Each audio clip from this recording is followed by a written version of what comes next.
Now then, I like a modification to a vehicle pretty much like everybody else does. You know, just show you standard, well, sort of like a front wheel of a tractor. What sort of size are we looking at? 22.5 inch. That's same as like an HGV wheel that we ride around in our trucks.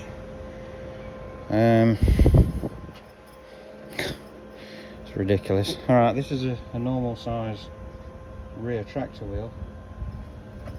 30.5. Huge tyre. Just about as tall as me. Not far off. And then I'm going to show you this. And let me get it in the right frame of mind first. Let me get, just so you can see properly. I'll show you this bad boy. Look at the size of them blooming things. Huge tyres.